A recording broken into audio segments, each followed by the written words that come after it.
할렐루야. 살아계신 하나님 이 자리에 저와 여러분 삶 속에 예배 공동체 속에 임하는 줄로 믿습니다. 우리 옆에 있는 사람 손을 꼭 잡고 축복할까? 예수님의 이름으로 사랑합니다. 또 한 번 더 축복하죠. 오늘도 좋은 일이 있습니다. 우리 시간에 좋은 것을 기대하면서 한번 하나님 앞에 기도하겠습니다. 우리 민족이 지금 시끄럽습니다. 정치적으로 또 남북 간의 여러 가지 문제로 또 강대국 속에서 우리 외교를 하려니까 한두 가지 어려운 점이 아닙니다. 이럴수록 믿는 우리들은 깨어서 기도해야 합니다. 정치인들이 떠드는 소리에 그리스도인들이 덩달아서 이러쿵 저러쿵 하는 것은 하나님의 자녀들 올바른 자세 아닙니다. 하나님이 민족을 통하여 사실 일이 있습니다. 우리는 그 영안이 밝혀져야 됩니다. 그런데 너무 안타까운 것은 그리스도인들이 정치인들과 영합해가지고 이 말 저 말 하면서 하나님의 인도하심을 흐리게 하는 일들이 많이 있습니다. 어떻게 우리 극복할 수 있을까요? 기도해야 합니다.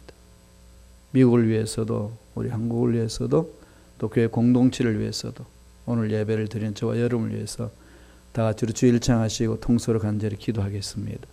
주여! 할렐루야. 하나님 아버지 감사와 찬양을 드립니다. 하나님 지켜주시고 위로해 주시고 인도하여 주옵소서.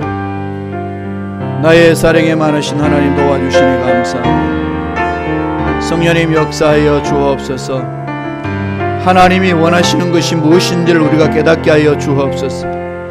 하나님 우리 민족의 문제, 이 미국 땅의 문제 여러 가지 소란스럽지만은 하나님의 능력을 믿고 하나님의 은혜를 삼하는 하나님의 자녀들이 먼저 하나님의 음성 듣게 최선을 다하게 도와주시고 하나님이 무엇을 우리를 통하여 나타내시기를 원하시는지 이런 어려운 상황 속에서 하나님이 기뻐하시는 일이 무엇이며 우리를 통하실 일이 무엇인지를 깨닫는 우리가 되게 하셔서 기도하게 하시고 하나님 일을 감당할 수 있도록 축복하여 주옵소서. 나의 사랑에 많으신 하나님 감사와 찬양 드립니다. 주여 우리가 변화되고 주여 우리가 새로워지기를 원합니다. 주여 역사하여 주시니 감사합니다. 주여 은혜를 더하여 주시니 감사합니다. 하나님 예배드리는 심령들 붙들어 주시고 하나님 만나는 시간 되게 도와주시고 하나님 영광 돌리게 역사하여 주옵소서. 아버지 예배 공동체가 새로워지기를 원합니다. 은혜가 임하기를 원합니다. 하나님 만나기를 원합니다. 앞날이 열려지고 하나님의 기적이 임하며 하나님의 능력이 나타나는 예배 되기를 원합니다. 주여 축복하여 주시고 하나님의 능력에 매달려서 하나님의 은혜 안에서 승리할 수 있도록 인도하여 주옵소서. 악한 마귀들은 떠나갈지어다. 우리 민족을 괴롭히는 마귀는 사라질지어다. 미국 땅을 괴롭히는 마귀는 떠나갈지어다. 교회 공동체를 괴롭히는 마귀는 사라질지어다. 군속들을 괴롭히는 마귀는 떠나갈지어다. 어린 자들을 붙들어 주시고 성령을 인도하여 주시며 교회 공동체를 위하여 헌신하는 모든 일꾼들 강하게 사로잡아 주옵시고 주여 역사하여 주옵소서. 좋은 일들이 일어날 줄로 믿습니다. 성령님 도와 주옵소서. 성령님 역사하여 주옵소서. 할렐루야 할렐루야 하나님을 찬양합니다. 성령님 도와주시니 감사합니다. 지켜주시니 감사합니다. 임재하여 주옵소서. 임하소서. 임하소서. 좋으신 하나님, 오늘 우리에게 귀한 생명을 주셔서 하나님의 새로운 은혜를 체험할 수 있도록 기회를 주시니 감사합니다. 날마다 똑같은 날이 반복되는 것이 아니라 날마다 새롭게 우리를 만나주시는 하나님의 은혜로 인하여서 날마다 새로운 삶이 우리 삶에 주어지는 줄로 믿습니다. 날마다 새롭게 하시는 하나님의 그 은총 은혜를 체험할 수 있도록 주여 우리 영혼을 새롭게 빚어주시고 우리의 영혼을 밝혀주셔서 하나님의 귀한 그 새로운 은혜를 듬뿍 체험하고 누리고 나누는 믿음의 일꾼들에게 축복하여 주옵소서. 소란스러운 우리 민족의 문제 주님 손에 맡깁니다. 간섭하여 주시고 다스려 주옵소서. 하나님을 믿는 백성들이 그 소란스러운 민족에 하나님이 원하신 일이 무엇이며 하나님이 믿는 백성들에게 뭘 원하시는지를 집중적으로 하나님 앞에 마음을 모으고 영적으로 민감하여 음성을 들으며 순종할 수 있도록 기회를 주시고 축복하여 주옵소서. 이 미국 땅도 새로워지기를 원합니다. 교회들마다 성령의 일으심이 일어나기를 원합니다. 잠자는 주여 주의 일꾼들 깨워주시고 일어서서 서로 힘을 합하여 하나님이 기뻐하시는 일에 집중할 수 있도록 축복하여 주옵소서. 오늘 드리는 예배 공동체 속에 하나님의 강한 임재를 체험하기를 원합니다. 만나는 시간 되기를 원합니다. 문제 해결받고 하나님께만 영광 돌리는 귀한 복된 은혜로운 예배 시간 되기를 원합니다. 성령이여 우리 마음을 강하게 사로잡아 주시고 예배 공동체를 사로잡아 주옵소서. 감사하고 예수님 이름으로 기도드리옵나이다. 아멘. 함께 봉독했던 말씀 중심으로 내가 받은 은혜라는 제목으로 말씀을 나누겠습니다. 제가 어릴 때 할머니가 옛날 이야기를 많이 해줬습니다. 그 얘기 중에 늘 이렇게 지금도 기억나는 얘기가 있습니다. 그 나무꾼과 그 농부 얘기입니다. 할머니가 이렇게 밤에 막 칭얼거리면은 뭐 지어냈는지 어디서 들으셨는지 전에 전래 내려오는 전래동화 그런 것을 이렇게 해주곤 하셨어요. 무슨 얘기인가 하면은 어느 나무꾼이 나무를 하러 산에 갔습니다. 산에 가가지고 그때는 이 칡등쿨, 칡이란 걸 아시죠? 예, 칡등쿨을 이렇게 땡기고 그 다음에 뽑았고 그다음에 칡도 뽑아내고 막 이러면서 칡을 가지고 또 약탕을 만들어 가지고 이렇게 마시기도 하고 또 땔감을 또 쓰기도 하고 그러잖아요. 그래서 이제 이 나무 저 나무 하는 중에 그냥 이 칡능쿨이 큰 게 있어가지고 확 잡아당겼는데 그 잡아당기는 보니까 칡능쿨이 아니라 호랑이 꼬리였어요. 호랑이 꼬리를 꽉 잡아당기니까 호랑이가 잠자다가 그러면 달려드니까 기겁을 하고 나무를 기어 올라갔습니다. 나무를 기어 올라갔더니 호랑이가 그 자기 꼬리를 잡고 괴롭혔던 그 인간을 떨어뜨리려고 나무를 뒤흔듭니다. 이리 받고 저리 받고 그러다 보니까 대롱대롱 매달려 떨어졌어요. 떨어졌는데 그 떨어진 위가 어디냐? 그 호랑이 등에 떨어졌습니다. 등에 떨어져가지고 안 떨어지려고 그냥 부여잡고 마당마당 하는 겁니다. 그러면 호랑이는 또 귀찮잖아요. 막 떨어뜨리려고 막 이리 흔들러 저리 흔들러도 나무꾼은 죽기 살기로 매달리면 떨어지면 죽으니까. 그랬더니 이 호랑이가 나무꾼을 떨어뜨리기 위해서 그냥 전속력으로 질주를 합니다. 전속력으로 질주를 하니까 나무꾼은 막 더 호랑이를 꽉 껴안고 달리는 거. 그렇게 손살같이 달려나가는 그 모습을 그 대학변 밑에서 일하던 농부가 봅니다. 농부가 보면서 농부가 하는 얘기가 어떤 놈은 팔자가 얼마나 좋아서 이렇게 나는 대학변 밑에서 땀을 흘리며 일을 하는데 저놈은 호랑이 등을 타고 저렇게 신나고 달리냐. 그런 얘기를 했다는 겁니다. 이 얘기 내용이 뭔가 하면은 사람들하고 관계에 있어서 비교하지 마라. 할머니가 그랬어요. 절대로 누구 개똥이 어떻고 똘똘이가 어떻고 넌 어떻고 이런 생각하지 마라. 비교하게 되면은 그만큼 사람은 비참해지는 거다. 이런 말로 하시곤 하셨어요. 농부가 보기에는 그게 호랑이 타고 다니는 그놈이 얼마나 부러웠겠어요. 그런데 호랑이 등을 타고 가는 그 나무꾼은 이게 농부가 부러워할 대상이 아니고 목숨이 지금 걸려있는 부분입니다. 목숨이 걸려있는 그런 상황인데 농부가 보기에는 그렇다는 거죠. 그러나 호랑이 등에 타고 가는 그 나무꾼은 농부가 얼마나 부러웠겠어요. 자기 생명과 아무 상관이 없는 부분들이니까. 사람은 일상생활 속에 살면서 이렇게 이 사람 저 사람 보면서 비교하며 살 수밖에 없는 그런 단계가 많이 주어지지 않습니까? 그럴 때에 이 말씀을, 이 얘기를 마음판에 새기라는 그 할머니의 이야기였습니다. 비교해 보면은요, 늘 다른 사람 손에 있는 떡이 커 보여요. 내 떡보다도. 근데 그건 심히 어리석은 거죠. 불평하는 인간들은 어리석을 수밖에 없다는 겁니다. 자기가 가진 귀중한 걸 모르기 때문에 그런 것 아니겠어요. 남이 가진 것 외향적인 것만 보고 그냥 눈에 보이는 것만 보고 판단하려니까 자꾸 불행해집니다. 하나님이 저와 여러분을 창조해 주셨을 때는 하나님의 형상대로 창조해 주셨고 나만이 가질 수 있는 장점을 하나님이 허락해 주셨습니다. 그것을 발견하고 그것을 주신 하나님께 감사를 한다면 삶은 얼마나 풍성한지 모릅니다. 삶을 한번 돌아보세요. 지금 이렇게 살고 있는 저와 여러분의 삶, 우리가 선택해서 살은 것 같지만은 우리가 정말로 중요한 부분에 선택할 영역은 너무나도 적습니다. 원하든 원하지 않든지 간에 우리가 태어난 걸 보면은 남자로 태어났고 여자로 태어났고 머리숱이 많은 사람으로 태어났고 자라면서 머리숱이 사라진 사람도 있고 이건 자기 선택이 아니고 그냥 살면서 주어진 거예요. 태어나면서. 여러분 한국 사람 되려고 뱃속에서 결심하고 태어나셨나요? 아무도 없습니다. 우리가 이렇게 황인종 되려고 결심하고 태어난 사람도 없고 흑인으로 되겠다고 결심하고 태어난 사람도 없습니다. 태어나서 보니까 대한민국이었고 태어나서 보니까 황인종이었습니다. 병들고 싶어서 병든 사람이 있나요? 여러분 늙고 싶어서 늙으신 분 계시나요? 아닙니다. 인생 중에서 가장 중요한 부분들은 다 내 자신의 능력 밖의 일입니다. 그렇죠. 세상 살면서 이게 다 선택하며 살아야 될 것 같은데 정말로 중요한 것은 우리 선택 권한이 없습니다. 다 그것은 우리 능력 밖이라는 겁니다.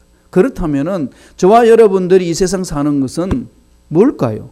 우리 선택이 아니었으면 하나님이 살게 하신 거 아니겠어요? 그 하나님의 선물이죠. 그러니까 우리가 이렇게 남자로 여자로 한국 사람으로 태어나 산다는 자체는 이 세상이 뭐라고 말하든지 간에 생명을 주신 하나님의 섭리요 은혜입니다. 하나님이 주신 거라는 거죠.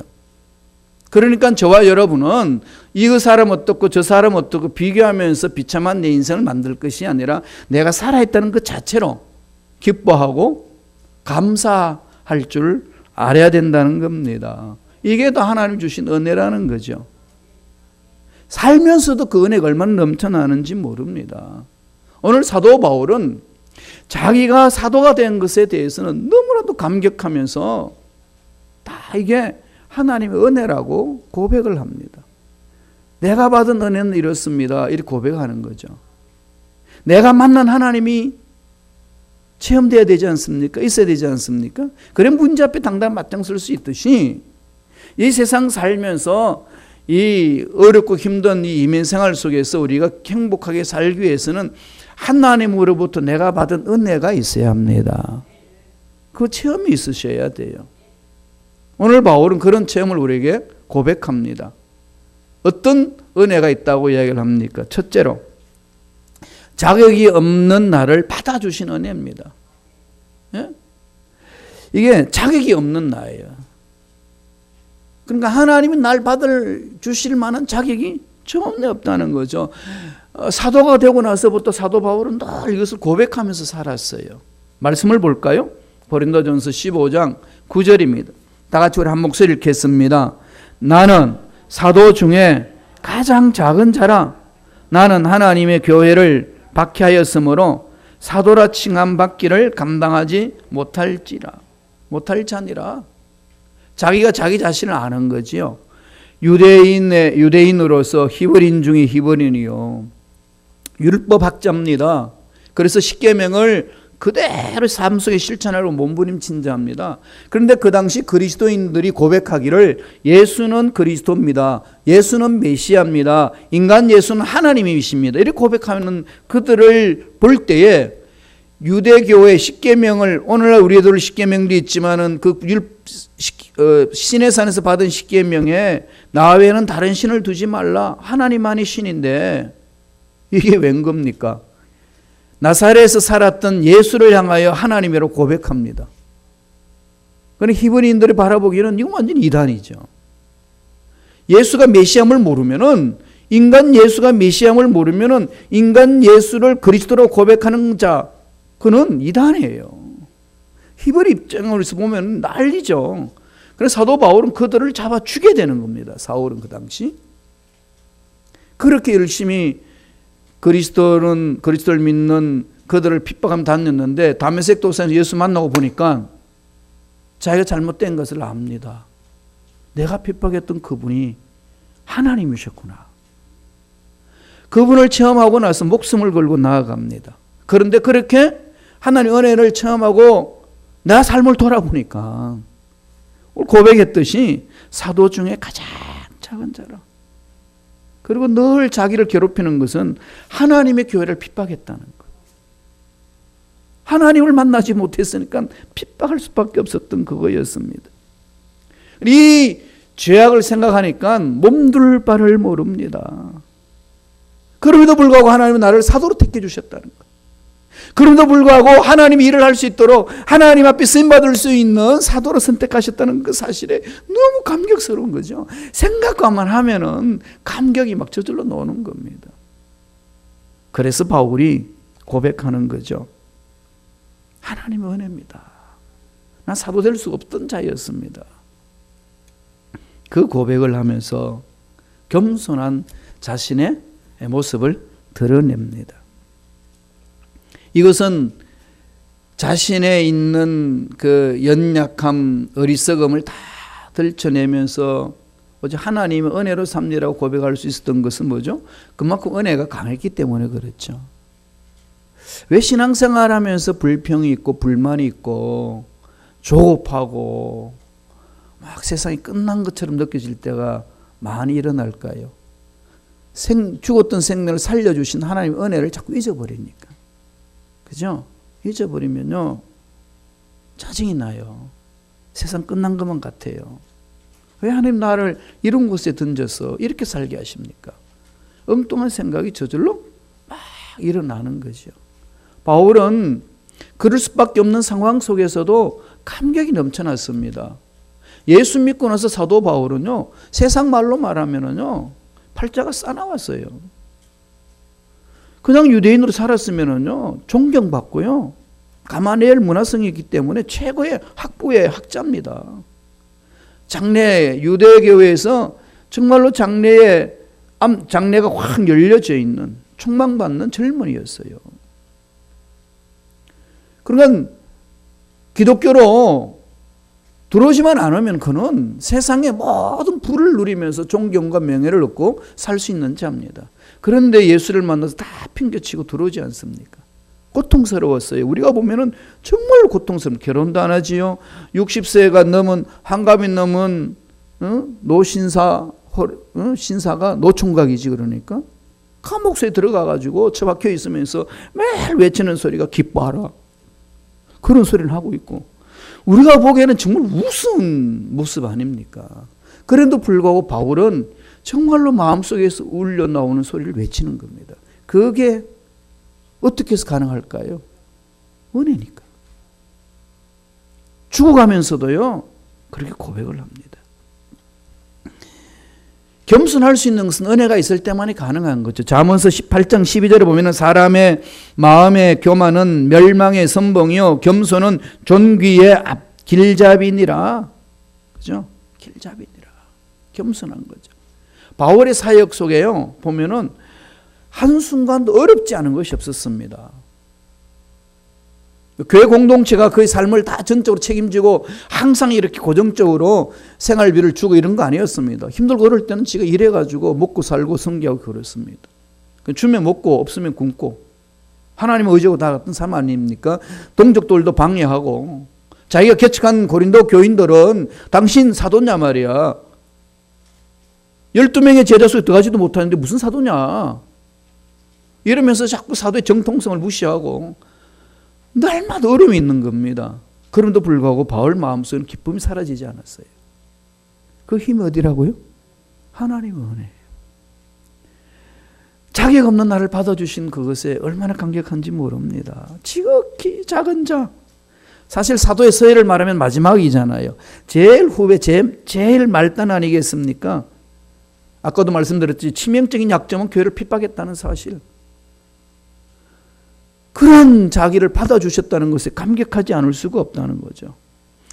정말 바울의 삶을 돌아보면은요, 정말 못된 짓 많이 했어요. 서대반 집사를 죽이는데 앞장섰잖아요. 돌로 쳐 죽이는데 앞장섰어요. 그래서 스데반이 죽어가는 것은 합당하다고 그랬습니다. 예루살렘 교회 파괴시키려고 얼마나 핍박을 많이 했습니까? 다 흩어버리는데 앞장섰던 정말 악한 인간이었습니다. 그런데 그가 뒤집어지고 나서 전적으로 하나님께 쓰임받는 믿음 일꾼 아니겠습니까? 자격이 없었는데 불러주셨다는 은혜. 이게 은혜를 체험한 자들의 결론입니다. 은혜를 체험하면은요, 입속에서 감사가 나와요. 어떤 환경이 있어도 감사가 외쳐집니다.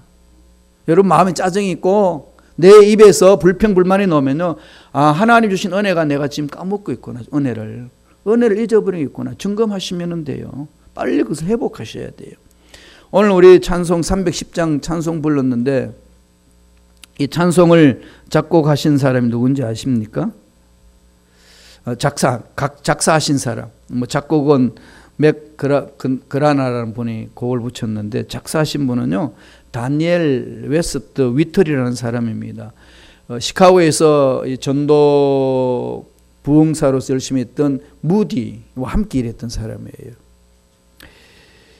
자기가 말씀을 묵상하면서 답답하고 힘들고 어려운 상황 속에 그 말씀이 자기 가슴을 친 말씀이 있다고 그래요. 그 디모데후서 1장 12절인데 사도 바울이 디모데에게 근면한 말씀에 고난을 받을 때 부끄러워하지 아니하면 나의 의뢰한 자를 내가 알고 또한 나의 의탁한 것을 그날까지 제가 능히 이루실 줄 내가 확신함이라. 이 말씀을 깊이 묵상하는데 진한 감동이 온 거예요. 와, 그렇구나. 정말로 하나님의 이 은혜는 쓸데없는 자를 구속해 주셨구나. 정말 내가 왜 구속을 받았는지 이유를 모르겠다. 그게 오늘 불렀던 찬송 310장 그 찬송 아니겠습니까? 너무 감격하는 거죠. 은혜를 체험한 사람들의 특징은요, 쓸모없는 나를 왜 불러주셨을까? 늘 그걸 고백을 합니다.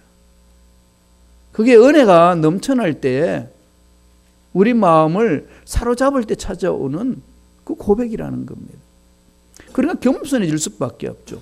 겸손하니까 하나님의 은혜가 더 넘쳐나고, 은혜가 더 넘쳐나니까 더 하나님의 깊은 영적인 것을 체험하게 되고, 그러니까 영적인 깊은 세계로 들어가는 거죠. 그래서 하나님이 치유해 주신 은혜도 맛보고 부닥치는 문제도 풀려지는 은혜를 체험함으로 하나님을 높이지 않을 수가 없다는 거죠. 내가 자격이 없는데 이렇게 하나님으로부터 부르심을 받아서 이렇게 살고 있다는 것, 은혜 중에 은혜인 줄로 믿습니다. 돌아보세요. 두 번째로 내가 받은 은혜는 어떤 거라고 이야기를 합니까? 지금까지 살아오게 하신 은혜라는 겁니다. 여기까지 오게 하신 하나님, 에베네셀의 하나님의 은혜가 있다는 거죠. 여기까지 이끌어 오셨다는 겁니다. 지난 과거 삶을 돌아보면 꼭 그 과거 삶 때문에 말 것만 같았잖아요. 끝날 것만 같았지 않았습니까? 그런 일들이 간혹 나타났지 않습니까? 그런데 그거 다 지나갔어요. 다 지나가서 오늘 여기까지 오게 하셨습니다. 이것을 생각하면 은혜가 넘쳐난다는 거죠. 말씀을 볼까요? 고린도전서 15장 10절 상반절입니다. 우리 자막을 통해서 읽겠습니다. 그러나 내가 나된 것은 하나님의 은혜로 된 것이다. 지금 내가 나된 것, 누구 탓이다, 누구 환경, 어떤 환경 때문이다, 조상을 잘못 만난 것이다, 이게 아니고 하나님의 은혜로다. 내가 나된 것은 하나님의 은혜로다.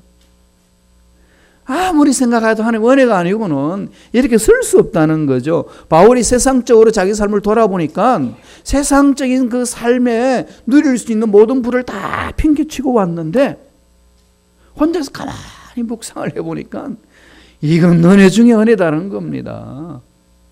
세상적으로 바울의 삶을 돌아보면 어땠습니까? 정말로 그는요, 최고의 학부, 최고의 스승 밑에서 공부를 했습니다. 이건 그 사람을 영화롭게 높은 지위를 얻게 하도록 만들잖아요. 우리 학자들 사회도 그렇습니다. 한국에서 지금 아주 유명하게 이렇게 이름이 나 있는 독일 신학자가 있어요. 조영기 목사님하고도 친합니다. 조영기 목사님하고도 아주 그냥 같이 이렇게 대화를 많이 나누시고, 우리 여의도 순복음교회 와서 말씀도 전하셨던 신학자예요. 그게 유리겐 몰트만이라는 교수예요. 아직 살아 계십니다. 원로 교수로 계시는데 튜빙겐에서 했어요. 그리고 그분의 제자가 누구였냐면은 코나도 스토크라는 교수님이 있어요. 보온 대학에서 공부를 하셨어요. 그래서 보온에서 교수를 했습니다. 코나도 스토크 제자가 누구냐? 김판호예요. 제가 그분 밑에서 공부했어요. 그런 족보가 있습니다. 그런 족보를 가지고 한국에 가면은요, 그냥 저의 업적보다도 그런 족보 속에 들어가 있다는 그 자체만으로도 그냥 제 위치가 확보되는 겁니다. 그랬어요. 그만큼 세상은 그런 어떤 신앙의 계열 속에서 들어가 있느냐 못 있느냐에 따라서 이렇게 바라보는 눈과 평가가 달라집니다.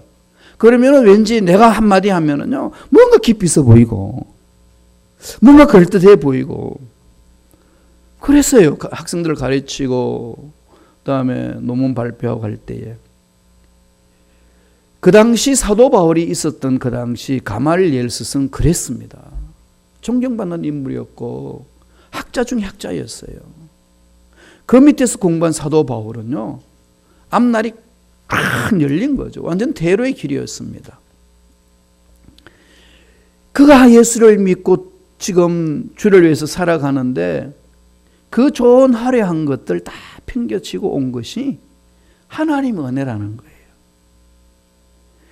그런 은혜가 자기 속에 임하니까 자기의 지나간 모든 업적 같은 것들은 문제가 안 된다는 거예요. 그게 뭐가 하나님 나라에 뭐가 큰 것이고 그게 뭐 자랑거리고 되느냐는 거죠. 필요 없다는 겁니다. 자기 자신을 바라봐도 15장 8절에 보면 이렇게 이야기합니다. 맨 나중에 만삭되지 못하여 난 자 같은 내게도 보이시느라.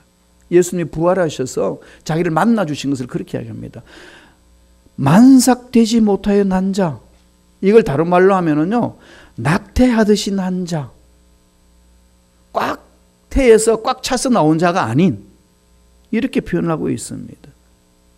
그렇게 부족했던 내가 세상에서 멋지게 살아보려고 멋지게 열심히 노력해서 열심히 해서 좋은 위치에 올라갔는데 꽤 잘 나가는 인생이었는데 그거 다 팽겨치고 주를 만날 수 있었다는 것은 은혜입니다. 그렇게 고백하면서요, 빌립보 교인들에게 이렇게 이야기를 합니다. 읽어볼까요? 빌립보서 3장 8절이에요. 다 같이 읽습니다. 한 목소리로. 또한 모든 것을 해로 여김은 내 주 그리스도 예수를 아는 지식이 가장 고상하기 때문이라. 내가 그를 위하여 모든 것을 잃어버리고 배설물로 여김은 그리스도를 얻고. 배설물로 여긴다, 쓰레기로 여긴다, 오물로 여긴다. 이건 원래 뜻은 뭐죠? 똥으로 생각한다는 거죠. 가말리엘 문화성으로 있었다는 것 자체, 세상에서 어떤 모든 것들 난 똥이다, 아무 쓸모없는 것이다. 하나님의 은혜를 체험하고 나니까, 하나님의 능력을 체험하고 나니까 세상에 가진 가문이나 학벌이나 재산이나 지위 같은 것은 다 사라지더라. 없다. 그게 사실 그렇지 않습니까? 살아있는 동안에 나에게 그것이 나를 지켜주고 지탱해 보이는 것 같지만은 세상 끝날 때 가지고 갑니까? 다 알고 있으면서도 그래도 불구하고 계속 붙들고 살려고 하는 것이 연약한 우리 모습 아니겠습니까? 그럼 바울은 살아있으면서 체험한 거죠. 아, 이거 아니구나. 정확하게 하나님 나라의 은혜가 뭔지를 알고 있습니다. 나를 지탱해 줄 수 있는 그것은 이 세상에서 말하고 있는 그것이 아니었구나. 아니다. 그래서 나는 배설물로 여긴다. 하나님의 은혜 속에 들어와 보니까 배설물이었다. 다 내팽겨쳐버리고 오직 하나님께 집중해 나가는 거죠. 모든 것은 하나님이 주시기 때문에 그렇다는 것을 체험하니까 그렇게 가는 거 아니겠습니까? 이게 저와 여러분 신앙생활 속에 깊이 박혀야 되지 않겠습니까? 제가 요새 이래야 되는구나. 이건 정말 머리로만 알고 있는 게 아니라 내 가슴 속으로 체험할 뿐만 아니라 내 삶에 드러내야 되는구나. 여러분, 예수 믿고 싶어서 여러분들이 스스로 선택해서 믿었다고 생각하시나요? 물론 내가 믿고자 결심했기 때문에 믿은 거죠. 그런 결심할 수 있는 마음, 그런 마음을 누가 주셨겠어요? 그렇죠. 하나님 은혜가 임했기 때문에 내가 예수님을 그리스도라고, 구세주라고, 하나님이라고 믿을 수 있는 것 아니겠습니까? 하나님이 선택해 주셔서 여기 자리에 있게 했습니다. 그렇다면 저와 여러분의 인생살이 찾아오는 문제들 나를 선택하신 하나님 모르실까요? 이 답답하고 힘든 건 모르고 계실까요? 이 고통스러운 환경을 모르고 계시나요? 다 아시잖아요. 그러니까 거기에 집중하는 것이 저 여러분의 삶의 기본 자세가 되어야 된다는 겁니다. 요한은 이렇게 이야기합니다. 요한복음 15장 16절 볼까요? 주님이 하신 말씀을 이렇게 기록하고 있어요. 다 같이 천천히 읽습니다. 너희가 나를 택한 것이 아니요 내가 너희를 택하여 세웠나니 이는 너희로 가서 열매를 맺게 하고 또 너희 열매가 항상 있게 내 이름으로 아버지께 무엇을 구하든지 다 받게 합니다. 이게 얼마나 자신이 있습니까? 여러분 지금 뭐가 문제에 있어서 힘들어하고 무엇 때문에 고통스러워하고 무엇 때문에 괴로워하십니까? 돈이 없었어요? 앞날이 안 풀려졌어요? 몸이 아팠어요? 그럼 오늘 주님 말씀하셨습니다. 내 이름으로 아버지께 무엇을 구하든지 다 받게 하려 함이라. 매달려야지요. 집중하십시오. 탓할 거 없습니다. 전능하신 하나님 살아계십니다. 믿고 구하는 자 하나님은 만나 주십니다. 지금 내가 나된 것은 은혜예요. 그러니까 늘 나를 이렇게 만드신 하나님께 감격할 수밖에 없는 거죠. 마지막 세 번째로 내가 받은 그 은혜, 어떤 은혜죠? 하나님의 일을 하게 하실 은혜 아니겠습니까? 그죠? 헌신하게 하시는 거죠? 봉사하게 하시는 거 아니겠습니까? 아무리 힘들고 어려워도 그 일에 집중하도록 만들어주신 은혜가 있는 거 아니겠어요? 이 좋은 날에, 좋은 가을 날에 저 바깥에 가 실컷 놀 수도 있고 침대에 누워서 뒹굴뒹굴 거릴 수도 있고 그 좋은 TV 프로그램을 보여줬고 그건 푸른 초장이고 리모컨은 나의 지팡이고 얼마나 뒹굴뒹굴하기 좋습니까? 그걸 안 하고 이렇게 딱딱한 의지에 앉아가지고 고함을 꽥꽥 지르는 김 목사 말 설교를 하는 걸 듣기 위해서 왜 앉아 있습니까? 하나님이 이렇게 불러주셨고 하나님의 은혜가 넘쳐나니까 말씀을 사모하게 되고 그 말씀에 순종하여서 하나님의 은혜에 보답하려고 이 자리에 나와 있는 거 아니겠습니까? 하나님 일을 하게 하시는 건요, 하나님 은혜 아니고는 안 됩니다. 신기하잖아요. 회사에서 일을 할 때 여러분 월급 안 주면 일하나요? 교회는요, 월급을 안 주대도요, 목숨 걸고 달려서 일해요. 돈 안 주는데도 굶어가면서 일해요. 누가 그렇게 하시죠? 하나님이. 하나님의 은혜가. 하나님의 은혜가 나를 이끄는 거 아니겠습니까? 오늘 말씀을 보겠습니다. 고린도전서 15장 10절이에요. 자막을 통해서 고린도전서 15장 10절 읽습니다. 내게 주신 그의 은혜가 헛되지 아니하여 내가 모든 사도보다 더 많이 수고하였으나 내가 한 것이 아니요 오직 나와 함께 하신 하나님의 은혜로다. 주신 은혜 너무 감격스러우니까 이거 팽개칠 수 없다는 거죠. 모든 사도보다 더 많이 내가 수고한다. 그런데 그럼에도 불구하고 그것은 내가 한 것이 아니라 하나님의 은혜의 힘을 했다. 모든 사도보다 더 많이 수고하고 뭐 이 정도 하면 되겠지 이렇게 하지 않았다는 겁니다. 왜요? 하나님의 은혜가 너무 감격스러우니까. 나는 하나님의 은혜를 헛되지 않도록 하기 위하여 내 목숨 바쳐서 이렇게 달려왔습니다. 그런데 그렇게 열심히 달려온 것도 하나님의 은혜였습니다. 내가 나된 것은 하나님의 은혜였고 하나님의 은혜가 너무 감격스러우니까 하나님의 일에 내가 목숨 바쳐서 할 수밖에 없습니다. 그 고백 아닙니까? 그러니 하나님의 은혜만 생각하게 되면 감격과 감사가 넘쳐나는 거죠. 우리 고린도 후서 5장 15절 고린도 후서입니다. 후서에 이렇게 사도 바울은 다시 고백을 합니다. 다 같이 읽겠습니다. 그가 모든 사람을 대신하여 죽으심은 살아있는 자들로 하여금 다시는 그들 자신을 위하여 살지 않고 오직 그들을 대신하여 죽었다가 다시 살아나신 이를 위하여 살게 하려 하심이라. 예수님이 우리 죄를 짊어지시고 대신 죽어주셨어요. 그래서 살아나셨습니다. 그래서 우리는 예수님 때문에 살아난 거예요. 예수님 때문에 부활의 능력을 체험하는 겁니다. 예수님이 나를 대신에 죽어주셨듯이 우리가 한날 예수님의 그 사랑을 체험했다면 우리들도 남을 위하여 살아줘야 되지 않겠냐. 이게 하나님의 은혜를 체험한 자의 특징이라고, 삶이라고 강조하고 있습니다. 결국은 하나님의 은혜를 체험하니까 마음에는 뭐가 있죠? 환경을 보지 않고 이겨낼 수 있는 기쁨이 있습니다. 그러니까 입만 열면 감사가 넘쳐나는 겁니다. 은혜 받은 자의 특징은 감사예요. 감사가 넘쳐나는 거죠. 세상 사람들이 이해 못합니다. 어떻게 그걸 이해하겠어요? 생각해 보세요. 감옥에 들어가서 어떻게 감사가 넘쳐날 수가 있습니까?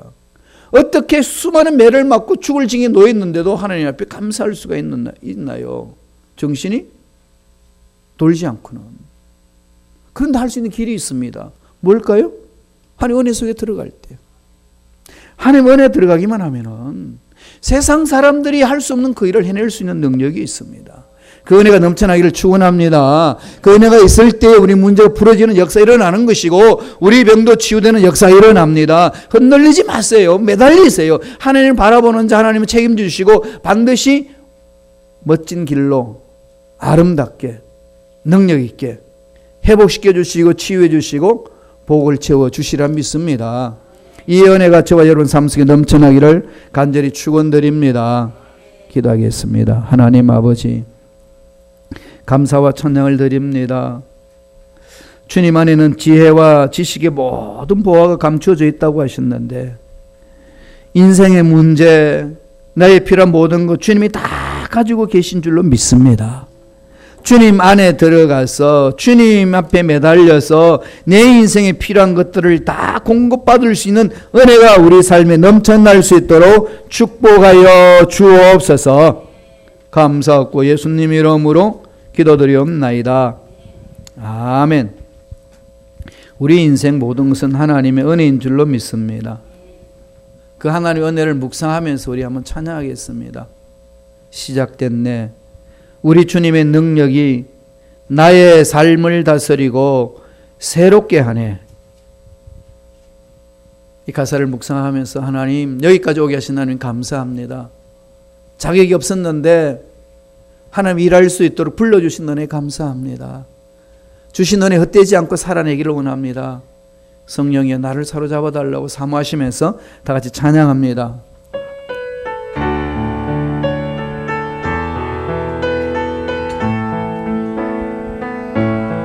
시작됐네.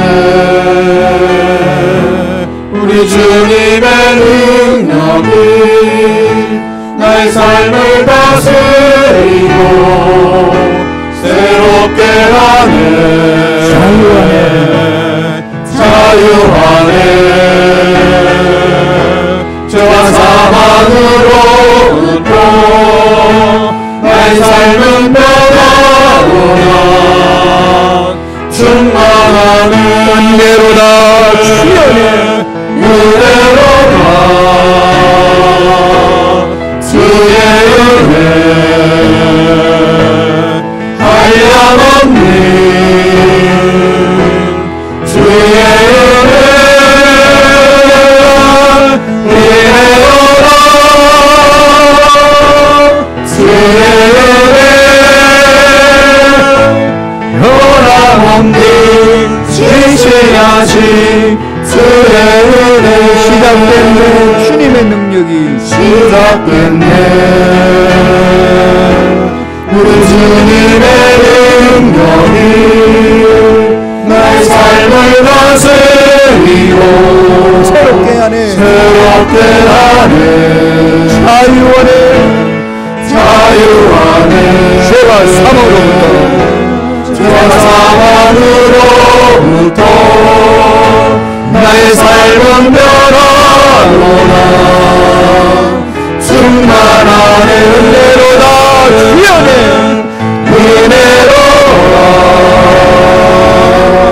주의 은혜 한량없는 주여네 한량없는 주의 은혜 은혜로다. 주의 주의 은혜 변함없는 신실하신 주의 은혜로다 주의 은혜로다 주의 은혜 한량없는 주의 은혜 이래로다 주의 은혜 변함없는 신실하신 주의 은혜로다 주의 은혜로다 주의 은혜 한량없는 주의 은혜 이래로다 주의 은혜 변함없는 신실하신 주의 은혜로다 주의 은혜로다 주의 은혜 아멘 한량없는 주의 은혜 한량없는 주의 은혜 이래로다 주의 은혜 변함없는 신실하신 주의 은혜 조용하게 하나님의 은혜를 묵상합니다. 여기까지 올 수 있도록 인도하신 하나님의 은혜에 있었습니다. 지금 삶이 어떤 환경에 놓여 있든지 나를 택하셔서 여기까지 이끌어오신 하나님 뜻이 있지 않겠습니까? 나를 택하신 그분이 나의 어려운 상황, 답답한 이 상황을 모르고 계시나요? 알고 계십니다. 왜 이리 두실까요? 은혜를 묵상하고 다시 그 은혜 속에 들어오라고, 그 하나님의 능력 안에 매달리라고, 언제나 하나님만 바라보라고, 세상 것들에 끌려가지 말라고 부르시는 하나님 손길 아니겠습니까? 하나님을 바라보면서 우리 매달리기를 원합니다. 하나님, 이런 문제 있고 저런 문제 있고 답답한 게 있습니다. 정말로 하나님 만나는 시간 되기를 원합니다. 하나님의 놀라운 은혜를 다시금 체험하기를 원합니다. 긍휼하게 해주시고 능률 함께 해주시고, 심판 중에 있다 할지라도 심판 중에 하나님 긍휼을 잊지 마옵시고 붙들어 달라고. 다 같이 우리 주여 삼창하시고 통소리 기도합니다. 주여 주여 주여 할렐루야. 하나님